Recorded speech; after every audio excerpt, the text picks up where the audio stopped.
What is up everyone, it is Sajambi and welcome back to another video. Playtime is over and the fight for survival has just begun as we gather all of the items and escape the Rainbow Friends. Now it seems that horror games on Roblox have had a bit of a renaissance as of late, with many games released by various studios looking to get a piece of the horror blocks pie. Rainbow Friends is one of the latest experiences to hit the big time, with the game released in November 2021 and reaching notoriety in mid-July 2022. Since then, the game regularly sees over 100,000 concurrent players, with the game notching up over 300 million visits as of the release of this video. The game is based around an abandoned children's entertainment facility, with the game taking cues from games like Piggy, Five Nights at Freddy's and Poppy Playtime. You need to survive 5 challenges across 5 nights, with the first 4 challenges centered around item searches while you avoid the multicolored monsters roaming the facility. The 5th night is the finale, where you have to outrun the main monster to escape the facility and beat the first chapter. In terms of difficulty, it can be difficult for new players to figure out how to avoid each monster, since they all have their own ways to catch you. However, once you get to grips with the map layout and the monsters, it should be fairly easy to work your way through. This game does take a while to beat given the large number of items to find on each level, but if enough of you make it through to the later nights, then the numbers advantage will work in your favour. Let's not waste any more time as we explain all of the levels in Rainbow Friends, beginning with night 1 and the stack of blocks. Let's begin with the first night out of the 5. After your unfortunate bus crash, you'll be taken to the facility by a mysterious figure. At the end of the cutscene, you'll have to find 24 letter blocks and stack them up in the main theatre. These are located across the map and can be fairly easy to find, with the only areas that might be overlooked is the cave with the river and the underground area beneath the theatre. However, with the amount of people that begin on this night, this should be the easiest level to complete if each person is collecting a couple of blocks each. As is the case with these games, the first night is where most of the players are taken out of the game, due to either leaving the game or their lack of knowledge on the challenge or the monsters. Because of this, don't be surprised if you begin with 15 and end with about 5 or 6 players alive. There is only one monster on night 1 and it's called Blue. Blue is the main character used in the game's art and features a crown on his head and drool around his mouth. Blue can spot players if they aren't hiding in a box, so the best way to avoid him is to box up before you come across him and then run around the map normally as soon as he is out of sight. If you are spotted by Blue, then he'll begin to chase you, so you need to get out of sight to survive. You can do this by rounding a corner or going through a door.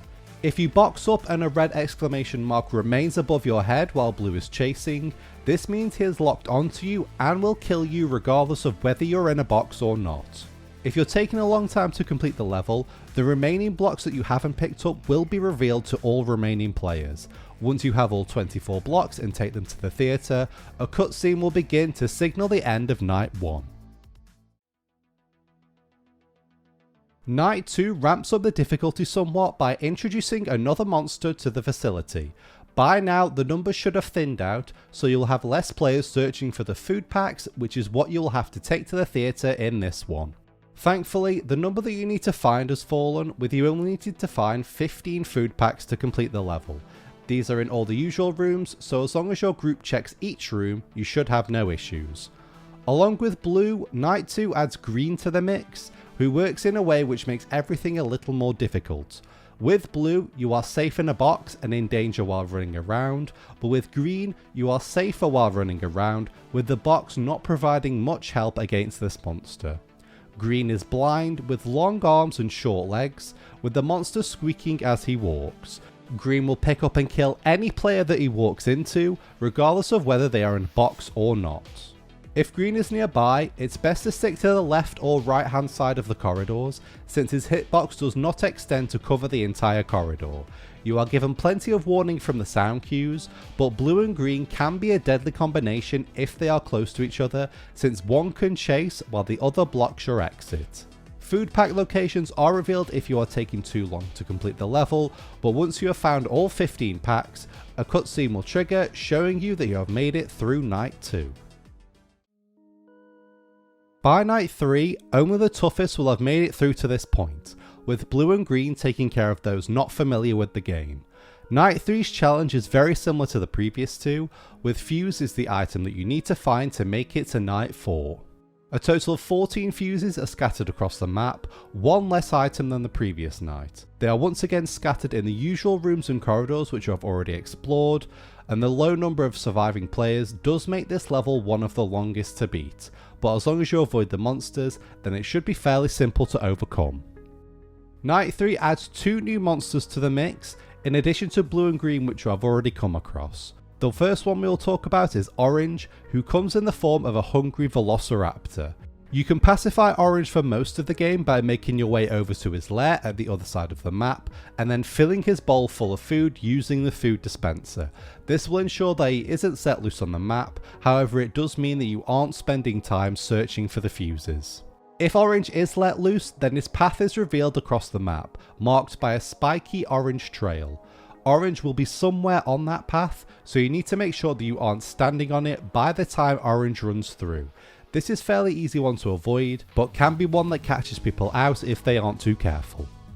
The second monster introduced on night 4 is Purple, however you won't be able to see much of him. That's because Purple hides in the vents across the map and will grab any player who isn't watching their step. Purple works his way through each of the vents, and you will know if he is nearby because you'll hear rumbling sounds around you. In front of the vent is a water patch with footstep markings. If purple eyes and hands are visible from the vent, make sure to follow the trail of footsteps and avoid touching the water at all costs. If the vent is clear, then there is no threat and you can walk past the vent as normal. Once all 14 fuses have been taken to the theatre, a cutscene will trigger, signalling the end of Night 3's challenge. On to Night 4 and the penultimate round of the chapter, and it's lights out for this one. Despite finding all 14 fuses, that overloaded the generator and cut the power in the facility. As a result, you will need to find 9 batteries to get the power back on. This is the lowest number of items that you will need to find, however by this point your group will be on its last legs. Most of the time I have been the last one standing, but the most that have ever been alive by this point in my games is 6. Due to the lights cutting out, you will need to go around with a flashlight which can be found on the left wall outside of the spawn room. Thankfully, all the batteries are lit up so they can be easily seen as you go through the map. There are no further monsters to deal with on night 4, but you will still have blue, green, orange and purple to deal with on your way to finding the 9 batteries. The batteries will reveal themselves if you are struggling, but once the 9th is found and taken to the theatre, this will mark the end of night 4 and the end of the searching challenges. On to night 5 and the finale. At the end of night 4, you'll be invited to an extra special party for all of your great efforts. Don't forget to punch your ticket in the waiting room to grab your extra special hat. Night 5 is drastically different from the previous 4 which you have completed, and you'll be glad to hear that there are no more items to find. Instead, you have what is essentially an obstacle course to traverse to earn your freedom. For the first part, you'll need to make it past a sleeping blue without stepping on the balloons. A small demonstration will occur before you attempt the level for real. After that, all surviving players will need to make it over to the cake to continue your path. So if you have someone lagging behind, you must wait for them to come over. When they finally do, a mini cutscene will happen where a balloon will drop onto the fork by the cake. It will awaken Blue, who you will now have to outrun. The race is now on to escape as the doors open behind you to reveal your first challenge. A vent hole is ahead of you, with a ramp to said vent propped up by coloured blocks from night 1. To beat this one, you basically need to move all of the blocks out of the way to allow the ramp to hit the floor. You'll need to move most of the blocks, but you should have plenty of time to do this before Blue catches up. Once you're in the vent, you just have to follow the path and avoid being too slow or fall down the gaps. There are no dead ends, but there are wrong choices where you immediately run into a wall. It's impossible to take a wrong turn in this one, just be careful of going over the wooden plank and make sure to crouch to get past the planks in front of you.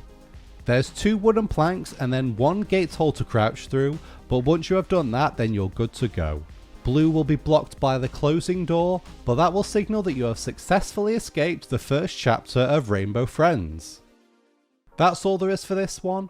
Rainbow Friends has been a game which has exploded in popularity recently, and for good reason. There's certainly a lot of room to expand the game with new chapters and new challenges, with new monsters also expected in the next major update. I hope you enjoyed the video as much as I had fun playing, and I hope you learned all of the basics about Rainbow Friends Chapter 1. If you learned something from this video, don't forget to like and comment down below what your favourite monster is. As always, subscribe and hit the bell icon to never miss a future upload, and I'll see you for another one very soon. See ya!